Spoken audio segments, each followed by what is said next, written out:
Going to be kind of right below the chin in the chest area, and that's the first chamber of the digestive system. So birds kind of have three. There's the crop, which is food storage, and then the next one is for mechanical breakdown, and the third one is chemical breakdown before it goes through the rest of the system.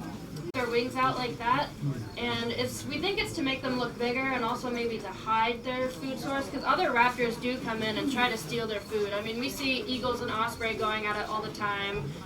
Peregrines will fight a lot, so they do try to steal their food, and so they're trying to look big and be like, this is mine, stay away. I did not want to extract a red tail from that net. And then the third time, our sparrow was making alarm calls, and I'm like, okay, what is out there? So I look up, and in the tree, that same red tail is sitting there. And I'm like, okay, you need to get out of here. So I went out and scared it off. Made sure it had a band first, and it did. So they do come back. It can be, I don't know how to feel about it. Sometimes it's like, well, maybe that means they're not eating, and they're trying to, get what we have out, which isn't a good sign because we want to make sure they're eating what's in the wild, or they might not make it on migration. So, yeah. Does everyone see?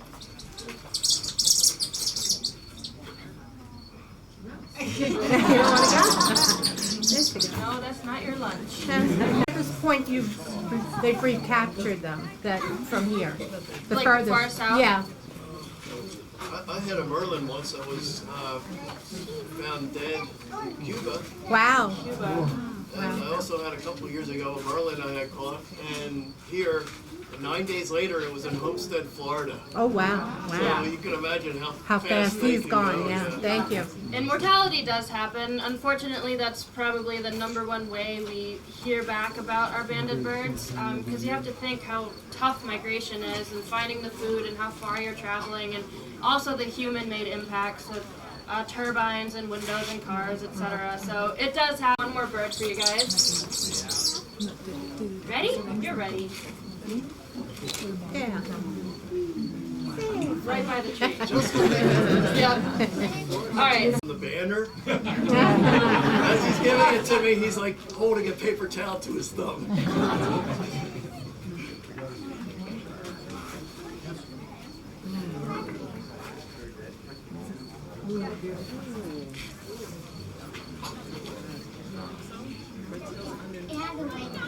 Don't kill me.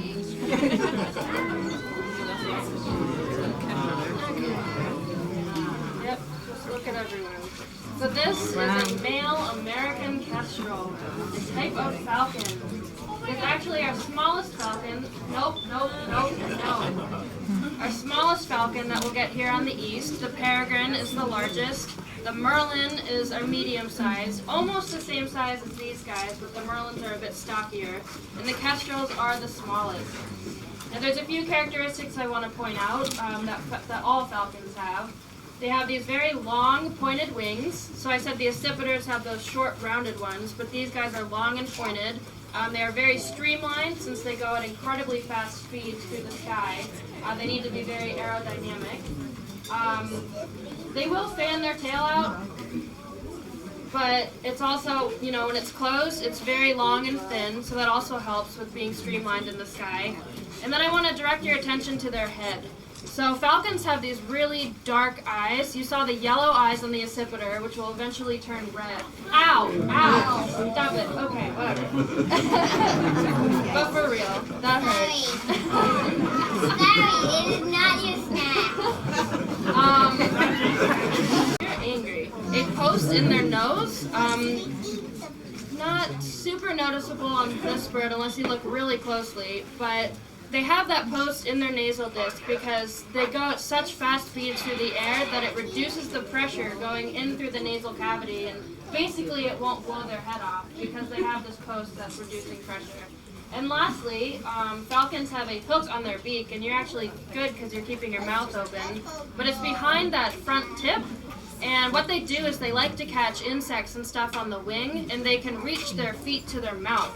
So they can eat on the go, and the easiest way to do that is they use that hook to snap the spinal cord of whatever their prey is that they caught, and then they can eat it while it's not, Ow! Stop it!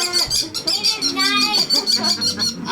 But they can eat it without it thrashing around, and it just makes it a lot easier. I kind of want to let it go. And he's probably ready to go. The female will be a lot more brown, so you can see the beautiful blue and black and red plumage. Alright. So I'm gonna let it go.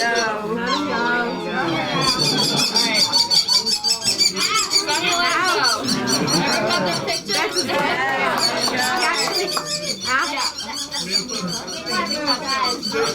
I'm gonna do it this way. Yeah. Ow, okay, for real. Alright, 1, 2, 3.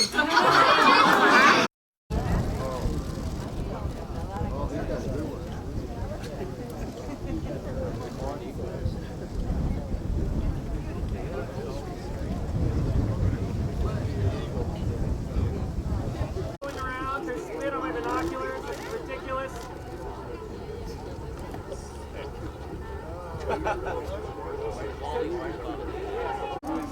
This all large dark burns. Check out how these white stuff, these big white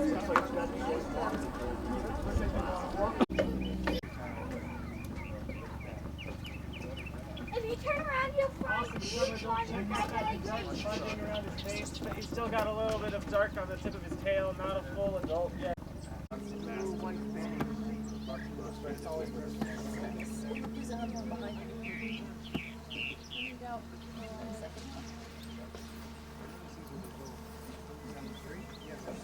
But the kind you can see their favorite were crows. They sit at the top of a tree and walk to the cabin.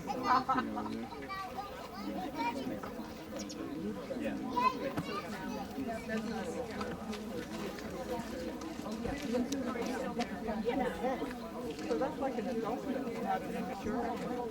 Yeah, because usually it's immature. And that's a full adult. They don't like it. Yeah.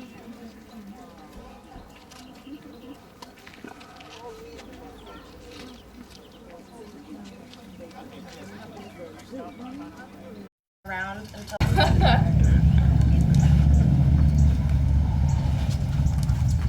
So we have a few birds today.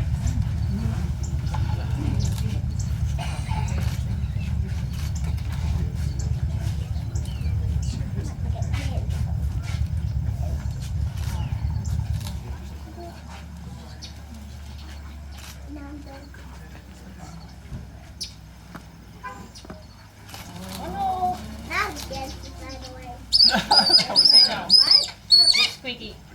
This is a male Cooper's hawk. Some of you who have seen this presentation before know that we have this bird, not this bird, but this species at almost every demonstration because they're very ubiquitous and we seem to catch them on a daily basis.